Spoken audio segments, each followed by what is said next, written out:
कधीच नाही चुकणार तुमचे फेवरेट टीव्ही शोज झी5 सोबत, तेही एकदम फ्री। चारू, चारू,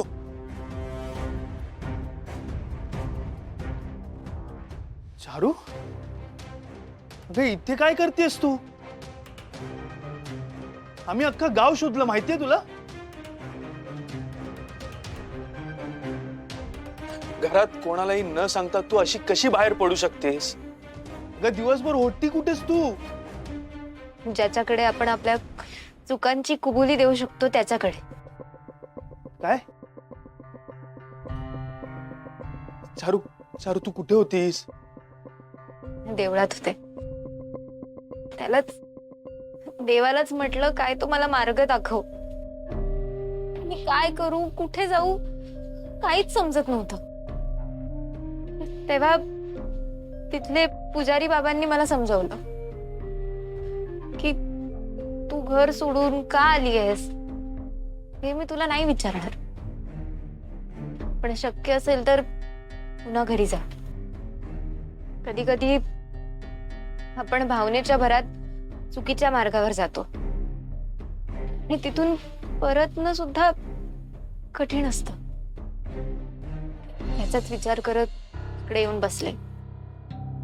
चारू तुला कळत नाहीये तू काय बोलतेस? ग सगळ्यांनी शोधलं तुला, सगळे टेन्शन मध्ये आले होते, तू कुठेच सापडली नाहीस। त्यात तू ओवीच्या मोबाईल वरती व्हॉइस नोट पाठवलीस, आम्ही अजून टेन्शन मध्ये आलो। अगं चारू आम्ही पोलीस कंप्लेंट केली। काय म्हणजे पुन्हा माझ्यामुळे सगळ्यांना त्रास? हे सगळं ना मला नाही आवडते श्रीनू।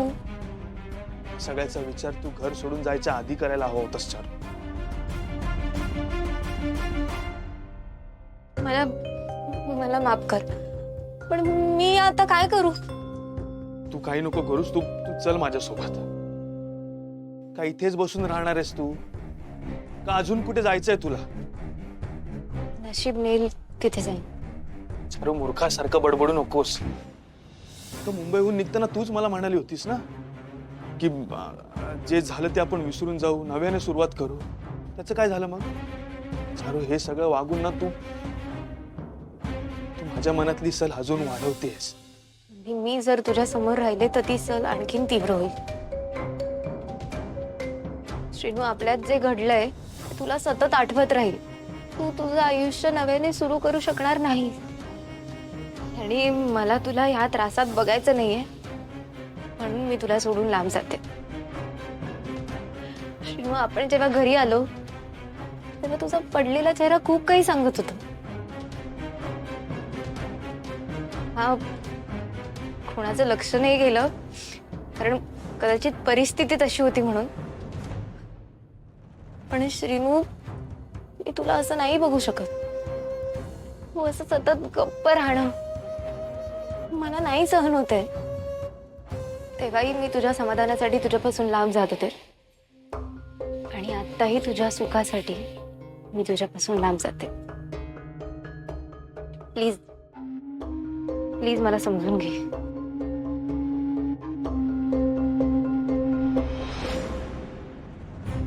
हे बघ चारू, हे सगळं तू माझ्या समाधानासाठी बोलतेस, माहितीये मला, पण त्याचा तुला किती त्रास होतोय या सगळ्याची जाणीव आहे ना मला। चारू तू मला माफ केला असशील, पण त्यामुळे मला माझ्या चुकीचा विसर नाही ना पडू शकत। ती मला सतत आठवत राहणार।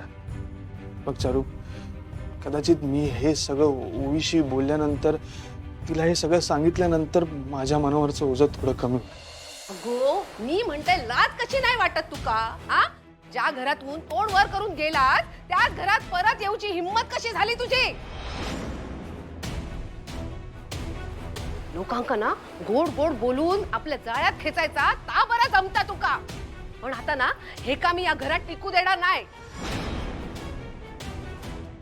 अगो, तुझ्या नाटकांका ना कंटाळलं आम्ही। तू या घरातून निघून कशात नाही जात? लालीताई गेलीच होती ना ती, तिला तिच्या मावशीने घरात घेतलं नाही, दादाकडे ती जाऊ शकत नाही, कुठे जाईल ती? जाईल मसणात. गेली तर गेली, वर माझ्या लेखात दिसशील अशी कशा पसरवलीस रस्त्यात? हा हो माझा श्रीनू ना बोळो हा म्हणून ते का फसवून बघतस काय? या बघ, या घरात ना मी माझ्या भावाक सुद्धा राहू देत नाही, तर तू कोणाची कोणस? मी तुका कशा घरात राहू देऊ? तेव्हा लवकरात लवकर ना तुझं बोजो बिस्तर गुंडाळ आणि इकडून निघायचा बघ. निघ म्हणते ना. आई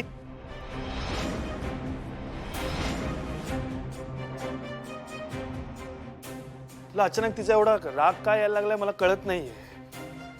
कालपर्यंत तर तिच्या नावाचा अखंड जप करत होतीस तू, आणि याआधी सुद्धा ती इथेच राहत होती ना. हा मग अजून थोडे दिवस राहू दे ना तिला. आणि तसंही तिला तिची चूक कळली आता, तर यापुढे ती काही चुकीचं वागेल असं मला वाटत नाही.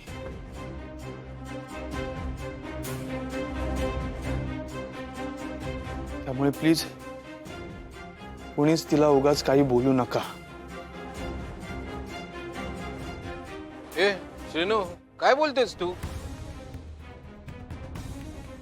मुळात तू जे काय हे बोलतोयस ना, ह्याच्यावर आमचा कोणाचाच विश्वास बसत नाही बाबा. होय तर आधी तर तू तिला मुंबईला सोडायला जायला पण तयार नव्हतं. तिचा राग राग करायचा आणि आता तू त्याचीच बाजू घेतस.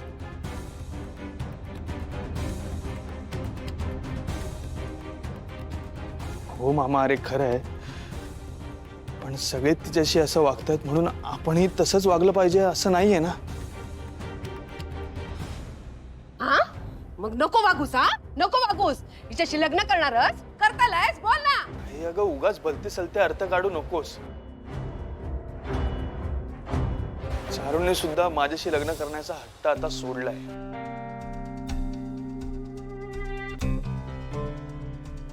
तिने जे काय केलं त्यासाठी तिने सगळ्यांची माफी मागितली आहे ना.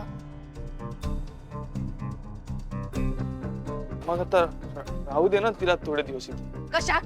हा ही काय धर्मशाळा नाही उघडलेली मी. कोणी पण यायचा आणि फुक्कट राहायचा. या बघ, या घर माझा हा. मी ठरवणार या घरात कोण राहणार आणि कोण नाही राहणार.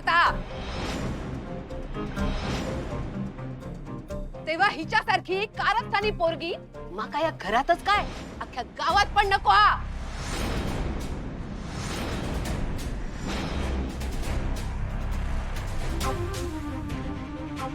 इकडून निघायचा. हा? निघायचा. चल. थांबा लाली ताई.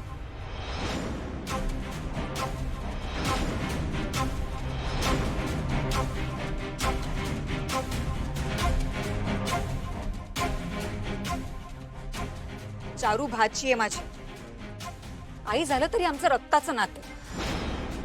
आणि लालीताई, या घरावर जेवढा तुमचा अधिकार आहे ना, तेवढाच अधिकार आमचा सुद्धा आहे.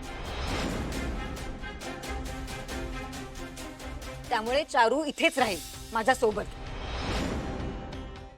झी5 ॲप डाउनलोड करा आणि पहा सर्व एपिसोड्स एकदम फ्री.